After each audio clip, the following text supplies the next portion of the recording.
السلام علیکم ورحمۃ اللہ وبرکاتہ۔ الحمد للہ رب العالمین والصلاة والسلام علی اشرف الانبیاء والمرسلین نبینا محمد وعلی آلہ وصحبہ اجمعین وبعد۔ معزز دینی بھائیو، جیسا کہ پچھلے پروگرام میں آپ کے سامنے دعا کی اہمیت، اس کے آداب اور قبولیت کے مخصوص اوقات و احوال کا ذکر ہوا تھا، آج کے اس پروگرام میں اس بات کی وضاحت کی جائے گی کہ وہ کون سے لوگ ہیں جن کی دعائیں قبول نہیں ہوتی ہیں۔ وہ اللہ تبارک و تعالیٰ کی بارگاہ میں اپنے ہاتھوں کو اٹھاتے ہیں، اللہ سے سوال کرتے اور مانگتے ہیں، لیکن ان کی دعائیں قبول نہیں ہوتی ہیں۔ تو ان میں سے پہلے نمبر پہ وہ شخص ہے جس نے مال حرام کا استعمال کیا ہے۔ مال حرام کا استعمال کرنے والا دعاؤں کی قبولیت سے محروم کر دیا جاتا ہے۔ حضرت ابو ہریرہ رضی اللہ عنہ بیان کرتے ہیں کہ نبی اکرم صلی اللہ علیہ وسلم نے ذکر کیا کہ ایک شخص ہے جو لمبے سفر میں ہے، حیران و پریشان ہے، پراگندہ بال ہے، پراگندہ جسم ہے، اللہ کی بارگاہ میں اپنے ہاتھوں کو اٹھاتا ہے اور کہتا ہے کہ اے میرے رب، اے میرے مولا، اے میرے پالنہار، میری فلاں مصیبت کو دور کر دے، مجھے فلاں پریشانی سے نجات دے دے۔ آپ صلی اللہ علیہ وسلم فرماتے ہیں کہ صورتحال یہ ہے کہ اس کا کھانا حرام کا ہے، اس کا پینا حرام کا ہے، اس کا لباس حرام کا ہے، اس کی غذا حرام کی ہے۔ فَأَنَّا يُسْتَجَابُ لِذَلِكَ، تو اس کی دعا کہاں سے قبول ہوگی؟ تو مال حرام کا استعمال کرنے والا دعاؤں کی قبولیت سے محروم کر دیا جاتا ہے۔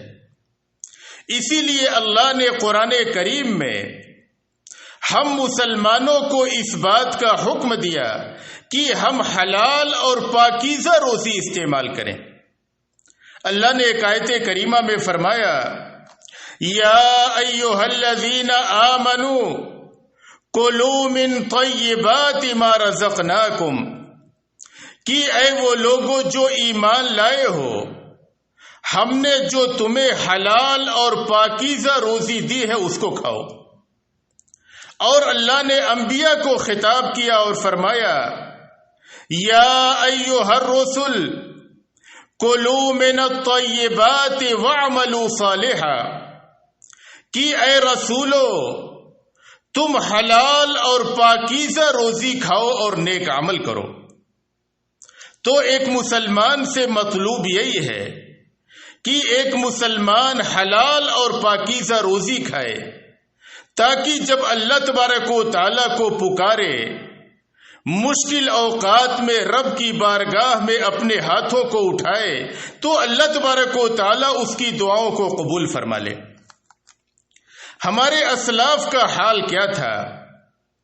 میں صرف ایک واقعہ ذکر کرتا ہوں جسے امام بخاری رحمہ اللہ نے اپنی صحیح بخاری میں نقل کیا ہے۔ حضرت عائشہ رضی اللہ عنہا بیان کرتی ہیں کہ ان کے والد ابو بکر صدیق رضی اللہ عنہ کا ایک غلام تھا۔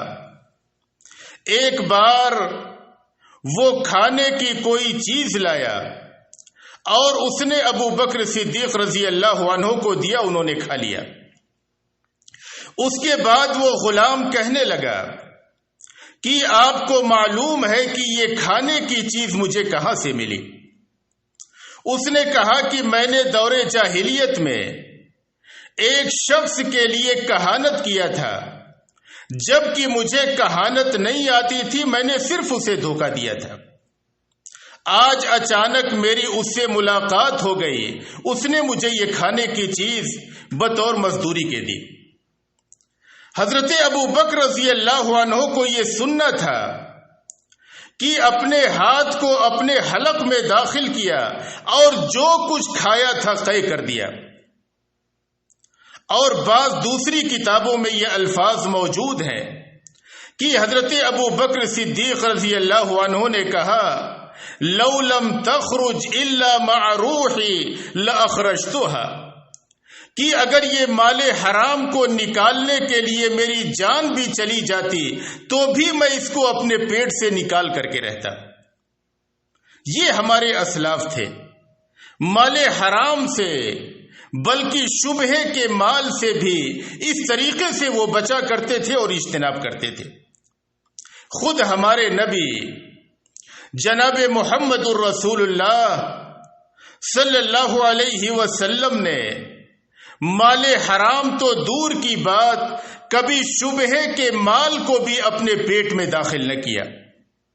نبی اکرم صلی اللہ علیہ وسلم فرماتے ہیں کہ میں اپنے گھر جاتا ہوں، کوئی کھجور گری ہوئی دیکھتا ہوں، سوچتا ہوں کہ اس کو اٹھا کر کے کھا لوں، لیکن میں اس خدشے سے نہیں کھاتا ہوں کہ کہیں یہ زکوٰۃ کی کھجور نہ ہو، اور زکوٰۃ آل محمد پر حرام ہے۔ حضرت ابو ہریرہ رضی اللہ عنہ بیان کرتے ہیں کہ ایک بار نبی اکرم صلی اللہ علیہ وسلم کے نواسے حضرت حسن رضی اللہ عنہ صدقے کی کھجوروں میں سے ایک کھجور اٹھاتے ہیں اور اپنے منہ میں ڈال لیتے ہیں، ابھی وہ چھوٹے بچے ہیں۔ نبی اکرم صلی اللہ علیہ وسلم کی نگاہ پڑتی ہے، آپ صلی اللہ علیہ وسلم فرماتے ہیں کہ تھوکو تھوکو، کیا تم نہیں جانتے کہ ہم آل محمد صدقہ نہیں کھاتے ہیں؟ تو اس طریقے سے ہمارے نبی جناب محمد الرسول اللہ صلی اللہ علیہ وسلم اور ہمارے اسلاف امت صحابہ کرام، تابعین اور دیگر علماء امت مال حرام سے اجتناب کیا کرتے تھے۔ لہذا ایک مسلمان مال حرام سے اجتناب کرے تاکہ اس کی دعائیں رب کی بارگاہ میں قبول ہوں، اس کے نیک اعمال اللہ کے ہاں قابل قبول ہوں۔ اسی طریقے سے اس شخص کی بھی دعا قبول نہیں ہوتی ہے جو دعا کرنے میں جلد بازی کرے۔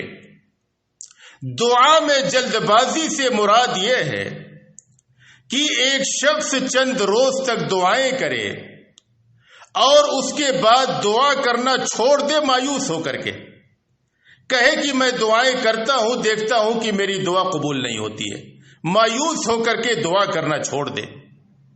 حضرت ابو ہریرہ رضی اللہ عنہ بیان کرتے ہیں کہ نبی اکرم صلی اللہ علیہ وسلم نے فرمایا لا يزال يستجاب للعبد ما لم يدع باسم او قطيعة رحم ما لم يستعجل، کہ بندے مسلم کی دعا قبول کی جاتی رہتی ہے جب تک کہ وہ گناہ کے کام کی دعا نہ کرے، رشتے کے کاٹنے کی دعا نہ کرے، اور جب تک دعا میں جلد بازی نہ کرے۔ صحابہ کرام نے پوچھا کہ اے نبی صلی اللہ علیہ وسلم، دعا میں جلد بازی کرنے سے کیا مراد ہے؟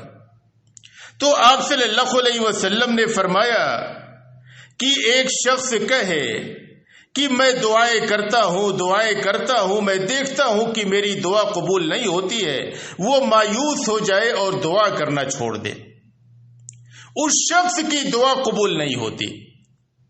جو دعا میں جلد بازی کرے اور مایوس ہو کر کے دعا کرنا چھوڑ دے، اس شخص کی دعا قبول نہیں ہوتی ہے۔ اسی طریقے سے تیسرے نمبر پہ اس شخص کی بھی دعا قبول نہیں ہوتی ہے جو گناہ کے کام کی دعا کرے یا رشتے کو کاٹنے کی دعا کرے۔ جیسا کہ نبی اکرم صلی اللہ علیہ وسلم نے فرمایا لا يزال يستجاب للعبد ما لم يدع باسم او قطيعة رحم، کہ بندے مسلم کی دعا قبول ہوتی رہتی ہے جب تک کہ وہ گناہ کی دعا نہ کرے اور رشتے کو کاٹنے کی دعا نہ کرے۔ اگر کوئی آدمی گناہ کے کام کی دعا کر رہا ہے، رشتوں کو کاٹنے کی دعا کر رہا ہے، تو یہ دعا اللہ کی بارگاہ میں قبول نہیں ہوتی ہے۔ اسی طریقے سے ان لوگوں کی بھی دعائیں قبول نہیں ہوتی ہیں جو گناہ کے کاموں سے نہ روکیں اور بھلائی کا حکم نہ دیں۔ معاشرے میں لوگ گناہ کے کاموں کے مرتکب ہوں، نیکی کے کاموں سے دور ہوں، لیکن لوگ خاموشی اختیار کریں، نہ تو بھلائی کا حکم دیں اور نہ تو گناہ کے کاموں سے روکیں، تو ایسے لوگ جب دعائیں کرتے ہیں تو ان کی دعائیں قبول نہیں ہوتی ہیں۔ ہر مسلمان کی ذمہ داری ہے اپنی اپنی طاقت کے مطابق کہ جب وہ معاشرے میں کسی گناہ کے کام کو ہوتے ہوئے دیکھے تو اس کو روکے، کسی کو نیکی سے غافل دیکھے تو نیکی کی ترغیب دے۔ یہ ہر مسلمان کی ذمہ داری ہے، اس کی اپنی وسعت اور طاقت کے مطابق۔ اللہ نے قرآن کریم میں فرمایا، کنتم خیر امت اخرجت للناس تأمرون بالمعروف وتنہون عن المنکر وتؤمنون باللہ، کہ تم ایک بہترین امت ہو، تمہیں لوگوں کے لیے نکالا گیا ہے تاکہ تم بھلائی کا حکم دو اور گناہ کے کاموں سے روکو اور اللہ تبارک و تعالی پر ایمان رکھو۔ حضرت ابو سعید خدری رضی اللہ عنہ بیان کرتے ہیں کہ نبی اکرم صلی اللہ علیہ وسلم نے فرمایا، من رأى منکم منکرا فلیغیرہ بیدہ فإن لم يستطع فبلسانه فإن لم يستطع فبقلبه وذلك اضعف الایمان۔ آپ صلی اللہ علیہ وسلم نے فرمایا کہ تم میں کا جو شخص گناہ کا کام ہوتے ہوئے دیکھے تو اسے چاہیے کہ اسے اپنے ہاتھ سے بدلنے کی کوشش کرے، اور یہ حکمران کی ذمہ داری ہے۔ پھر آپ نے فرمایا کہ اگر اس کی طاقت نہ ہو تو اپنی زبان سے روکے، زبان سے کچھ کلمہ نصیحت کہہ دے، کچھ اچھی بھلی بات کہہ دے۔ پھر آپ نے فرمایا کہ اگر اس کی بھی طاقت نہ ہو تو اس برائی کو اپنے دل میں برا جانے، اور یہ ایمان کا سب سے کمزور درجہ ہے۔ تو معاشرے کے افراد کی ذمہ داری ہے گناہ کے کاموں سے روکنا اور بھلائی کا حکم دینا، لیکن جب معاشرے کے لوگ منافقت اور مداہنت کی راہ اختیار کریں اور اس فریضے سے سبکدوش ہو جائیں، کنارہ کش ہو جائیں، تو اللہ تبارک و تعالیٰ کا عذاب نازل ہو جاتا ہے، اور پھر لوگ دعائیں کرتے ہیں، دعائیں قبول نہیں ہوتی ہیں۔ حضرت حذیفہ بن یمان رضی اللہ عنہ بیان کرتے ہیں کہ نبی اکرم صلی اللہ علیہ وسلم نے فرمایا، والذی نفسی بیدہ لتأمرن بالمعروف ولتنہن عن المنکر او لیوشکن اللہ ان یبعث علیکم عقابا منہ ثم تدعون فلا یستجاب لکم، کی قسم ہے اس ذات کی جس کے ہاتھ میں میری جان ہے، تم بھلائی کا حکم دو گے اور گناہ کے کاموں سے روکو گے، اور جب تم ایسا کرنا چھوڑ دو گے تو تمہارے اوپر اللہ تبارک و تعالیٰ کی جانب سے سزا نازل ہو جائے گی، پھر تم دعائیں کرو گے اور تمہاری دعائیں قبول نہ ہوگی۔ تو جب معاشرے کے لوگ کلی طور پر اس فریضے کو چھوڑ دیں اور اپنی اس ذمہ داری سے کنارہ کش ہو جائیں تو اللہ تبارک و تعالیٰ کی جانب سے عذاب آ جاتا ہے، اور پھر دعائیں ہوتی ہیں، دعائیں قبول نہیں ہوتی ہیں۔ تو یہ چند افراد ہیں کہ جب وہ دعائیں کرتے ہیں تو ان کی دعائیں قبول نہیں ہوتی ہیں۔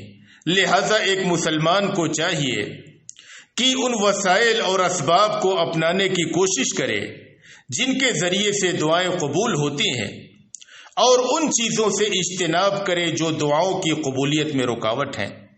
اللہ تبارک و تعالیٰ سے دعا ہے کہ ہمیں ان باتوں کو سمجھنے اور ان پر عمل کرنے کی توفیق عطا فرمائے، اور جب تک اس دنیا میں رکھے ایمان و اسلام پہ رکھے، اور جب ہمارا خاتمہ ہو ایمان و اسلام پہ ہو۔ وآخر دعوانا ان الحمد للہ رب العالمین۔